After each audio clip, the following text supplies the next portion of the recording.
All right, continuing with these environmental hazards, we have a new one right here called the mirror zone. And you can see from the pictures right here, sort of what you would expect. So looking up here at the top, let's see what they've given us for this. The mirror zone. A mirror zone occurs where planar and magical energies converge and create a place of reflections. So it sounds sort of like alternate realities or something like that's coming together right here. Creatures, objects, and energy reflect, refract, duplicate, or are transported elsewhere. So it gives you a lot of options right there. Such locations arrive from the intrusion of a theorized, I guess it's not even one that's actually known, but a believed to be plane of mirrors upon the material plane, or where powerful magic governing transition, protection, or divination had some unexpected, in other words, unintentional results that probably aren't good. Consider rolling on the mirror zone effects table when the following circumstances occur in the region. First, a creature shatters a mirror. A creature uses any teleportation magic. An illusion appears. A creature impersonates another creature. So there's some possible options there. So what type of effects might you see at that time if any of these occur? Creatures in the region begin to display features other than their own for the next 24 hours. That ought to make the players in the game suspicious of what's happening there and creep them out. During that time, affected creatures have advantage on charisma deception checks and ability checks made to disguise themselves. Next, the hallucinatory terrain spell with a save DC of 15 affects the natural terrain of the region, changing it into a different kind of terrain, DM's choice. You had a lot of fun with that one there. Change it into something completely different, totally unexpected. One random creature in the region gains the benefits of the blink spell for 1 minute. That's handy to have. Shimmering with overlapping shattered reflections.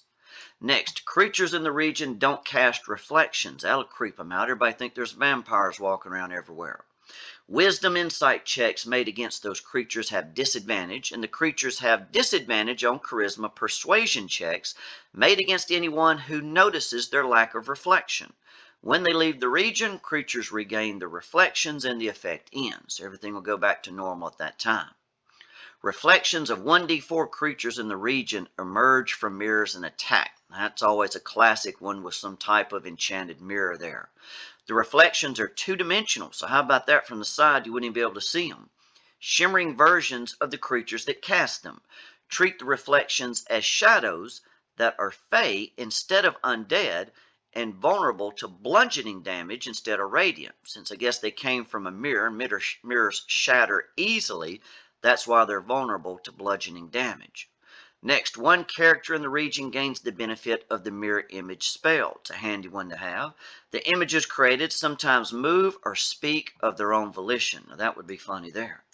Next, for the next 24 hours, certain wounds caused in the region attract spectral slivers of glass that cause extra damage. So I guess you get damaged or cut, glass starts to appear there.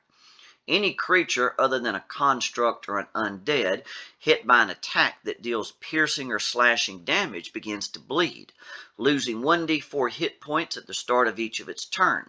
If the bleeding creature is hit by another such attack, the bleeding increases by 1d4. Any creature can take an action to staunch the wound with a successful DC 10 Wisdom Medicine check.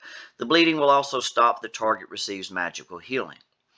Mirrors and other highly reflective surfaces allow magical transport while in the region. So it's sort of like you could jump from one mirror to the next.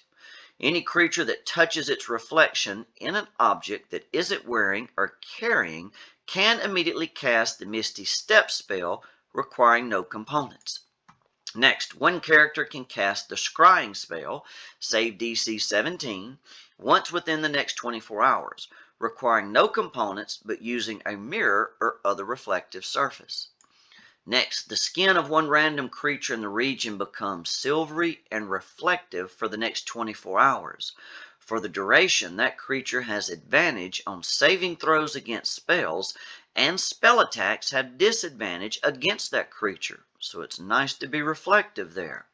Next, a long sword or short sword with a blade made of a jagged mirror appears in an unoccupied space within 60 feet of a random creature in the region.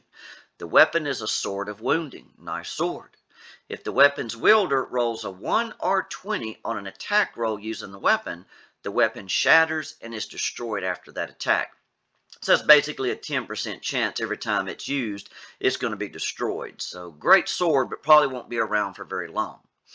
For the next 24 hours, when anyone in the region hits a creature with an attack roll and deals damage to it, the attacker must succeed on a DC 13 Charisma saving throw or take force damage equal to half the damage dealt.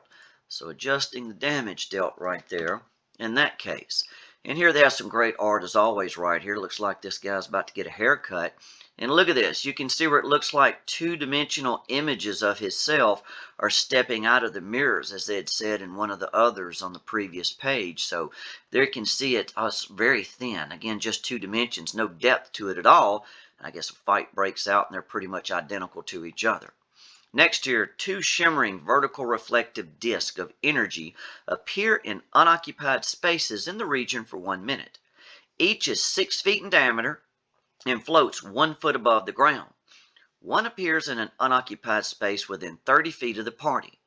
Any creature that moves through the disc instantly appears within 5 feet of the other disc or the nearest unoccupied space.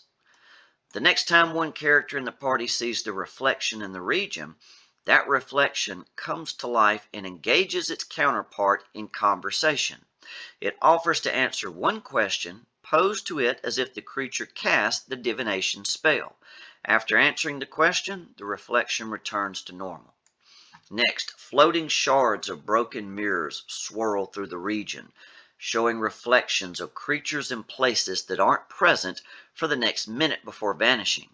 On initiative count 20, losing all ties, the shards make a ranged weapon attack +6 to hit against one random creature in the region. On a hit, the target takes 3d6 slashing damage. And then lastly, a duplicate of one random creature in the region appears in an unoccupied space within 30 feet of that creature.